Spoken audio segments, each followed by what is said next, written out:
What's up, guys? Welcome to ExZacklyGaming. My name is Zach, and today we are back with more 60 Parsecs. Now, last time we left off, Emmett did perish, unfortunately. We did get attacked by space commies, and we just been hacking away. We may have found a mysterious signal that Baby went to go investigate, but he got his leg stuck. I told him to try to pull it out, and he may have gotten sunk deeper. So, hopefully he is okay, but there's a chance that we're gonna be short-lived here. So let's go ahead and move on.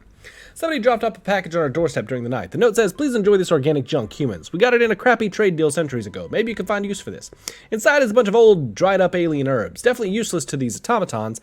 I'm unable to identify the plant or the chemical composition. What are you going to do with it?" Yeah, let's burn it. Why not? Let's see what happens. Let's see what happens when we burn the space alien herbs that we got. Hey, Baby made it! Holy shit. I'm so happy that he survived. You decided the herbs smelled kind of nice, so you lit them to freshen the air around the shuttle. You sat on the floor for hours, enjoying the sweet-smelling smoke. You said it made your mind so clear, and that the colors were so much sharper than before. Did you get enough sleep last night, Captain? Your eyes are a bit red. Okay, yeah. There's some good herbs, then. Baby returned from his expedition to the assembly line. He looks tired, a bit hungry, and shaken. He says the assembly line is old and deserted. The automatons avoid it. Looks like new robots aren't manufactured in the city anymore. The place was dusty and full of toxic gases. Baby was a little too rough with the mask, and it suffered. Baby picked up some components from a lab in the back. I'm sure we can find a use for it. While searching the upper levels of the assembly, a faint beeping sound caught Baby's attention. He followed it downstairs to a dusty, cluttered basement and along the deactivated lines to a far corner of the room. The beeping stopped as soon as he approached a rusty body of an old robot, missing a head. Next to it was a small, half-disassembled robotic animal. Must have been some kind of mecha animal, and the robots produced to keep them company. And this one looked a lot like a dog. A chihuahua, to be exact. Baby brought the broken robo-dog on the ship. I'm not sure why. It's deactivated and looks like a pile of junk. Unless you figure out a way to fix it, it's just clutter. I suppose you could use it as a paperweight. Still trying to figure out how or why tomato soup is available universe-wide. Anyway, Baby's returned bearing soup. Hey! And we got a dog. It needs a lot of work. Oh, we're going to put a lot of work into you. Don't you worry. Hey, the Petersons are here. Oh, gross. I thought it was just a cliche that cockroaches would be the only ones to survive a nuclear apocalypse. But it appears that a family of our hexapedal friends has hitched a ride with us. Captain, be careful. These roaches are bigger, smarter, and far more dangerous than the average representatives of their species. You could try to kill them or let them be. Want to go on a bug hunt? Nah, the Petersons are cool. Baby, you deserve to rest and get some food. We're making a first aid kit. Nobody's hurt. And this robot dog does need a lot of work. All right, we're moving on. Hopefully the Petersons will leave us some food. And hopefully we can fix this robot dog. Oh, fucking space communist. You didn't hunt down the roaches, instead opting to coexist with them on board the shuttle. These aren't your garden variety roaches, Captain, the result of some top secret government experiment. They left you a note saying, "Thanks for not killing us. Stay cool. Love the Petersons." Hey, we made it okay. Crafting canceled, resources funded, we got a first aid kit, and I'm starving. So we're gonna eat. Baby seems like he's fully hungry, and this fucking communist is back on board. The Soviets, they're back, and they're all over the shuttle. We not allow communism to get a foothold here. And an Astro Citizen vessel, prepare for a fight. Yeah, shoot at him again. And Baby, you're gonna go to the library and see what you can learn. Because that's where we learn, Baby, is the library. Right, you go on the expedition. We're going to shoot this communist, and that's an easy day, guys. We're shooting commies, and that's it. That's it. Looking for robo-dog parts. Shots fired, shots fired. Is everyone all right, Captain? That was a well-placed barrage. The assailants are gone for now. You better run, you commies. We're able to defend ourselves this time around, but you need to remember what a specter of haunting this world. The specter of communism. Gotta love it. Baby went to the local library. Captain, are you all right? Those weird spots on your arms are a little worrisome. Can you see them? Please wait while I search the medical database. Searching. Unfortunately, I'm unable to identify your affliction. I'm afraid you'll have to diagnose it yourself. That shouldn't be too hard. Doctors are overrated. Can you do that, Captain? Yeah, I'll use the book. I'd really love to fix this dog. Love for there to be a robot dog ending. That would be great. Weird spots appeared in your body yesterday. Luckily, you found a solution in the handbook. The spots were the first symptoms of a potentially dangerous and highly shameful ailment. At least it was easy to cure. All you need to do was follow the step-by-step instructions in the handbook. Alright, well that's good. Glad we weren't embarrassed. Your attempts to fix the robotic dog found at the old assembly line have been quite a struggle so far. You've been fiddling with this loose cable all morning. Can it be removed? Where does it go? And what does it even do? I know it's hard to believe given my vast knowledge, but I'm unfamiliar with the technology used to build this robotic animal. I'm afraid you'll have to figure out what to do with this cable on your own. Yeah, let's look in the handbook. Maybe the handbook has something on the thing. Day 62. Hopefully the handbook works. Good thinking, Captain. You consulted your handbook's chapter on electronics to figure out the correct connection. To be fair, you were really close before. You were trying the right socket. All you needed was to flip the plug. I'm not sure what you're looking for, Captain, but I promise there's nothing of interest in my engine auxiliary control panel, save for the engine controls. And that shovel. Hey, found a shovel. Nice. Still working on that dog. All right, well, we'll get it, though. We'll get it. We have a visitor, Captain, a sentient robot, introducing himself as Charles D12, is welcoming us to the planet of his people and asking us for aid. He heard his armor to fall and requires assistance. This is some advanced technology, Captain. I'm not sure if we can do much to help poor Charlie here, though perhaps you can improvise a solution. Oh yeah, we got some tape for you, Charlie, don't you worry. Got some tape for you. All right, day 63. He fixed up the wandering robot's arm with some tape. Truly the cornerstone of human invention. Charlie, he said, I could call him Charlie, was properly impressed and offered to repay the favor. The robot shared with us some information about local customs. The mechanical denizens of this planet have renounced violence, and Charlie assures us that we are welcome and should feel safe here. As he was leaving, he promised to throw in a good word for us to his compatriots. Alright, and there's fucking communists here. The Soviets, son of a bitch, they're back. And they're all over the shuttle. We cannot allow communism to get a foothold here. And an Astro citizen vessel prepare for a fight. Let's use the armor. It's busted, but we'll use it. Hopefully we'll be able to fight them off. Day 64. Hey, we did it. I must admit, it was touching to see you shield me from the attack. The fact that you were wearing armor does not diminish your heroic and very, very crazy act. You better run, you commies. We're able to defend ourselves this time around, but you need to remember that a specter is haunting this world. The specter of communism. The baby returned from his library excursion quite exhausted and probably from all the heavy reading. He complains about a rumbling stomach. I judge his mental state to be a little off. Baby says the library is a little boring, but nevertheless impressive. Centuries, if not millennia of knowledge, organized and stored neatly on data disks. Perfection. Baby slipped some data disks lying around that he stumbled into a pitch-black room. He fell a few times and banged his head pretty hard while finding his way back to the main corridor. Baby did learn something useful during this trip. When he came back, he pointed out we could, a few things around the shuttle we could repurpose for crafting. The fact that you could find soup out there will never cease to amaze me. Anyway, Baby picked up some soup along the way. Trip had the potential to uncover technology the Astro Citizen creators could only dream of, if only human mind wasn't so limited. Right, still hungry, so he's hungry. I'm hungry. He needs a first aid kit. And I'm okay, we need to keep working on our dog. I'm detecting a huge energy surge beneath the surface. Seismic waves. I think there's an earthquake coming. The shuttle is sturdy, but this ground isn't. The soil has a high potential to liquefy when the earthquake hits. There's a better patch of rocky ground a few yards ahead. You could use the shuttle's thrusters to scoot onto it, but if you overshoot, you'll be even worse ground than you are now. Yeah, we'll try it. We got it.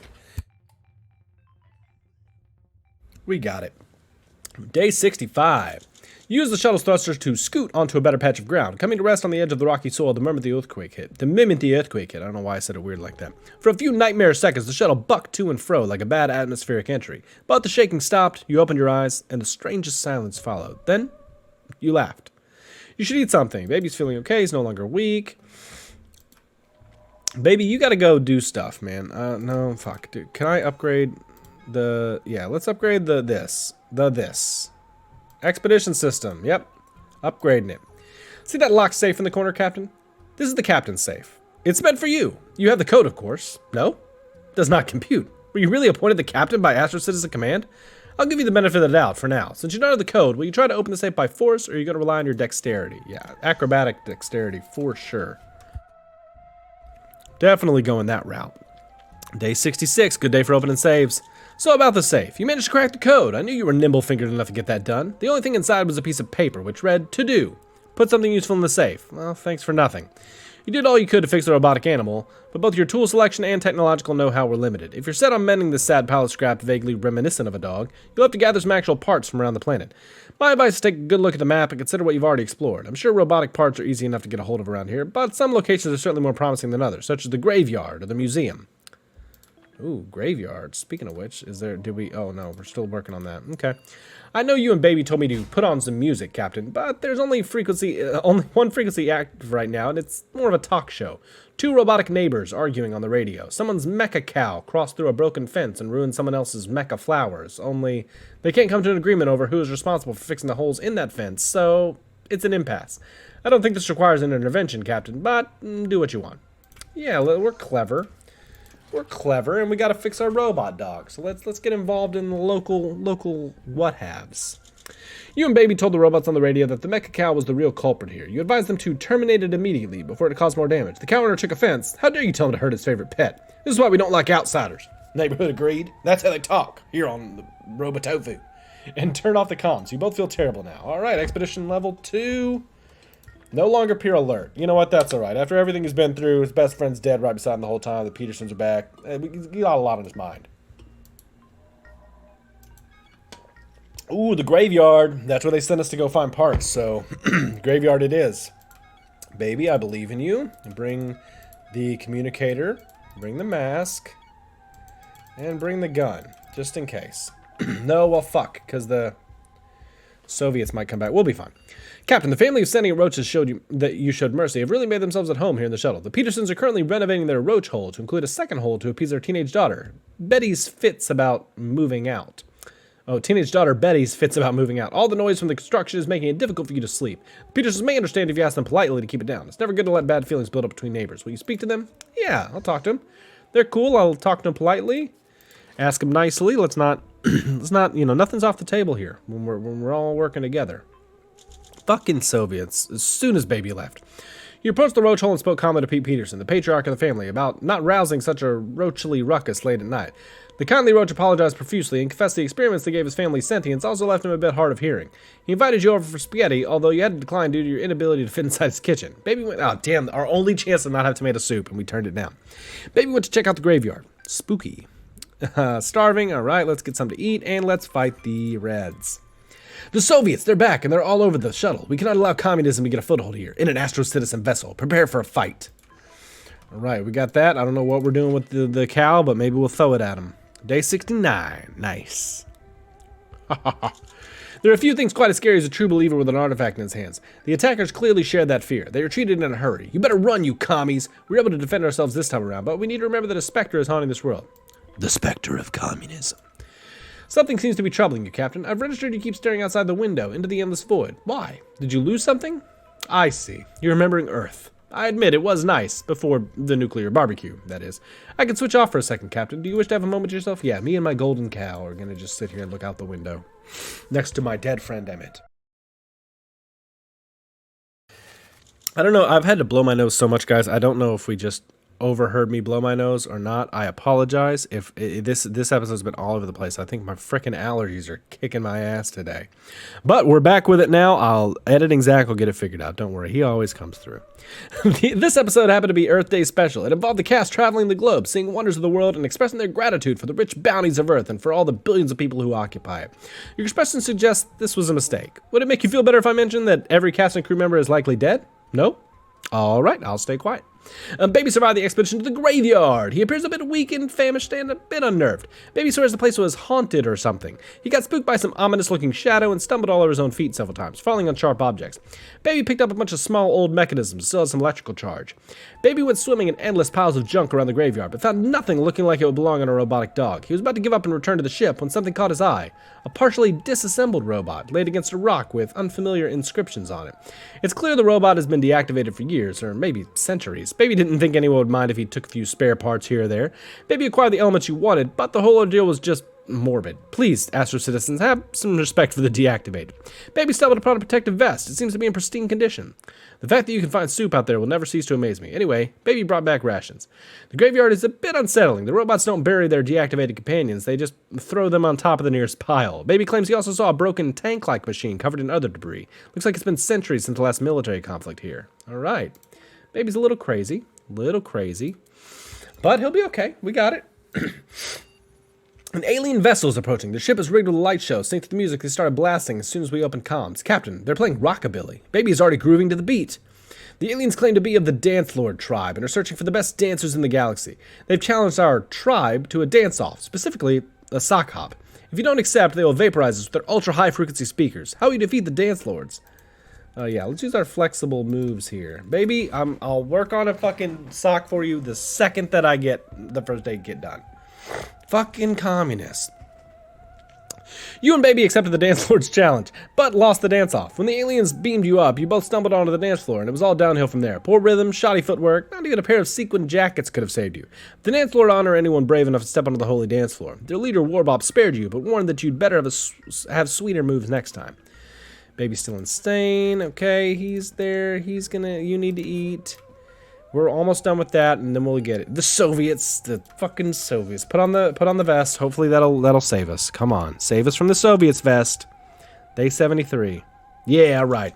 I must admit, it was touching to see you shield your crewmate from the attack. The fact that you were wearing armor does not diminish your heroic and very, very crazy act.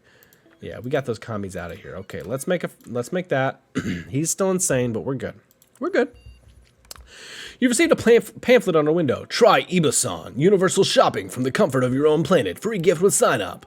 Wow, neat. The Ibasan network lets you order pretty much anything except food and water. It will arrive via portal within 1 to 2 galactic business days. There's a catch, though. The account creation process requires you to jump through some hoops. I mean, literally. You have to leap through a string of temporal portals to become verified. The fine print says there's no risk of death or dismemberment, but insanity is possible. How do you want to tackle this? Yeah, I'm a fucking acrobat. I got it. We're working on our crazy sock for baby. Hopefully he doesn't go too insane. You hang in there, baby. You touched the floor quickly, sprinted through the Ibasan sign-up portal, disappearing through the dimension breach with a flash of blue lightning. The shuttle rocked, and you popped out the other side of the portal unharmed. The fine print of the pamphlet expanded to show that it would take 1 to 2 galactic business days for your verification to process, at which point you can begin your universal shopping experience. The pamphlet then expanded again to define 1 galactic business day as 525,600,000 minutes, or 1,000 Earth years. Finally, the pamphlet scanned the shuttle to see if you qualified for the promised free gift, and determined you did not. When asked why not, the pamphlet said you had violated the terms of service, but refused to explain further. Then it vanished in a cloud of annoying paradoxes. Your stomach feels rather empty. I think I speak for everyone when I say the contribution of the sock from your left foot will be vital to our survival. Hey! And we got a free sock out of it. That's what I'm talking about. And one early. Alright, Captain. I'm glad to say I took care of attaching all the parts collected for a robot dog in all the right places while you were asleep. Do not take it personally. I've been observing your struggle with this machinery using your sausage-like fingers. Some things are meant for robots. If you want to see this robot up and running one day, the next reasonable course of action will be to charge its battery, unless you wish to give up on the project. My offer of installing the robotic dog as a doorstopper still stands. Your choice. Fuck, I need a battery, so I have to, yeah, we gotta get this battery done. I don't have anything right now, but I will, don't you worry. Don't you worry. We're going to get that battery up and running. Day 75. You could have believed me when I said we had no battery on board. You really didn't need to turn all your things inside out looking for one. It's not like you could leave it in some pocket and forget about it. It's way too big for that. You'll have to look outside the ship, or perhaps construct one of your own. Alright, baby's not crazy anymore. That's good. Sir, baby keeps bashing his forehead off my terminal screen. You ask him to stop, and he explains that he has never been good at reading and is getting frustrated. Apparently, he doesn't even understand some of the signs on the ship. He confesses that he only fell into the Astro Citizen program when he broke into the Astro Citizen training facility while on the lam. Baby never took the entry tests. My circuits fizz at the thought. This explains a lot, Captain. Baby says his strength usually got him into trouble and rarely out of it. I fought prison guards. They were wailing on my friend, the old man. I kicked off, and I made it out of the can. You don't know what to say. He asks you if you can explain the stuff on my screen means. What do you think, sir? Yeah, I can explain it to him. We got you, baby. You're good. You'll figure it out. You're okay. Charging hub. Yeah, I need to go find a battery. That's what I need. Baby, you're going to go find a battery. Don't bring all the goodies, actually. Never mind, baby. Don't bring all the goodies. Bring a food. Bring that and bring the mask. Leave everything else for me. All right. Yeah, go on out there and get good stuff. Day 76, alright. So, a fucking communist. You agreed to help baby out with his reading skills for a few hours. After a while, you saw a figurative light bulb go off and above his head. Oh, he boomed. I only ever use these muscles for hurting. Maybe they'd be good in helping for once. Baby set up a makeshift gym for you using shuttle equipment. After throwing together a training regimen, he put you through a gnarly ringer. Afterwards, as you lay exhausted, he scooped you up in a brawny grip and said he loved you. You clutched him back. He may have a small brain, but he's got a big heart. Baby left to pay a visit to the charging hub. Party time. Alright. Hopefully he comes back soon. Alright. Crafting module level 2. Hey, we can make a battery. Let's go ahead and make that. And deal with the space communists. Let's put the vest on. Soviets are back. Hopefully that'll work this time. Hopefully we don't meet a fiery death and we can make our robot dog. Hey! I must admit it was touching to see you shield me from the attack. The fact that you were wearing armor does not diminish your heroic act. Good. Sir, something has affected Backy, my backup AI module. Perhaps it's interference from somewhere else on this planet. Frankly, Backy needs a reboot. He's overloading the fan system. Hi, folks. It's too warm in this tin can, and Backy's here to fix it. I'll become your biggest fan. Ha-ha. Yeah, I hate Backy, by the way. But I think I am going to end this one here for the day, guys. We got an atomic battery. We're going to start our dog up in the next episode. Things are going well. Be sure to like, subscribe. It really helps out the channel. And, of course, I'll see you next time. Bye.